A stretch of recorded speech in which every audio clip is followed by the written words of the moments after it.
friends. Welcome to News Bulletin of Cliff News. भारतीय reserve bank के ताजा आंकड़ों के अनुसार भारत का विदेशी मुद्रा भंडार 8 जुलाई को समाप्त हुए सप्ताह में $8.062 अरब घटकर 15 महीनों के सबसे निचले स्तर $580.252 अरब पर आ गया है। आरबीआई की ओर से जारी साप्ताहिक आंकड़ों से पता चलता है कि फॉरेन करेंसी असेट्स (FCA) में गिरावट के कारण विदेशी मुद्रा भंडार में कमी आई है। FCA स्वर्ण भंडार और पूरे विदेशी मुद्रा भंडार का प्रमुख हिस्सा है। बीते हफ्ते में FCA $6.656 अरब घटकर $518.09 अरब रह गया है। FCA में विदेशी मुद्रा भंडार में रखे गए यूरो, पाउंड और येन जैसी गैर अमेरिकी करेंसी का बढ़ना या गिराना दोनों का असर शामिल है। वहीं इस दौरान सोने का भंडार $1.236 अरब गिरकर $39.186 अरब पर आ गया है।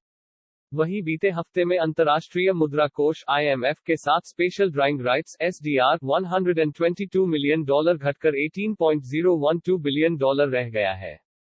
आरबीआई के आंकड़ों के मुताबिक 8 जुलाई को समाप्त हफ्ते के दौरान देश की IMF की रिजर्व पोजीशन $49 मिलियन घटकर $4.966 बिलियन रह गई है।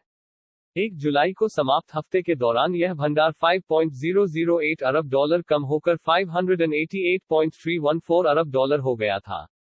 विदेशी मुद्रा भंडार में यह गिरावट ऐसे समय में दर्ज की गई है जब भारतीय रुपया कमजोर होकर अपने अब तक के सबसे निचले स्तर पर पहुंच गया है।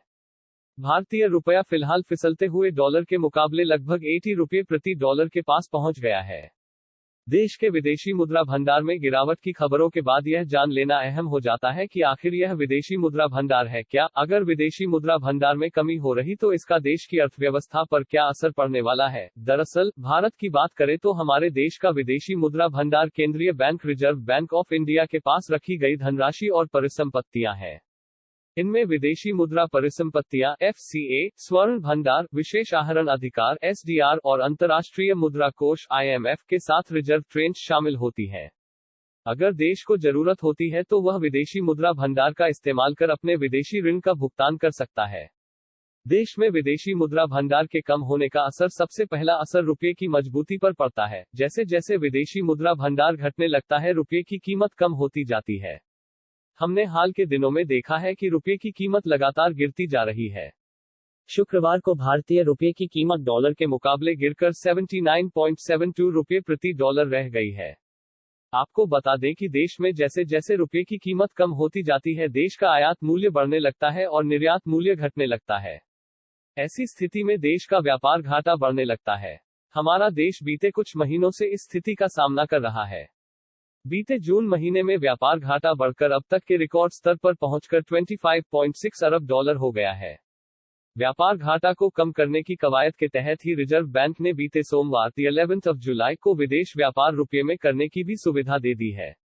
इसका इस्तेमाल कर वर्तमान परिस्थितियों में रूस और श्रीलंका जैसे देशों के साथ व्यापार किया जा सकता है, जिससे रुपये को थोड़ी राहत मिल सकती है। आपको बता दें कि भारत सबसे ज्यादा कच्चे तेल का आयात करता है और रूस तेल का सबसे बड़ा निर्यातक देश है। अगर दोनों देशों के बीच रुपये में कारोबार शुरू होता है तो इससे रुपये को मजबूत बनाने में काफी मदद मिलेगी। देश में जैसे जैसे विदेशी मुद्रा का भंडार बढ़ता है, रुपया मजबूत होता जाता है। इससे देश आर्थिक रूप से समृद्ध होता जाता और रुपये की कीमत में स्थिरता बनी रहती है। विदेशी रुपया भंडार बढ़ने से रुपये में आई मजबूती का फायदा विदेशों में निवेश करने वाले कारोबारियों पर भी पड़ता है। ऐसा होने से उन्हें अपनी मुद्रा का कम से कम निवेश करना पड़ता है। For more business news please subscribe our channel. Thank you.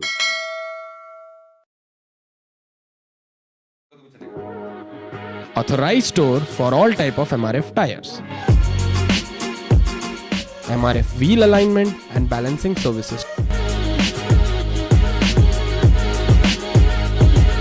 and the newest fast AC gas filling technology. Only at Hassanji Automatic Tires, a one-stop shop.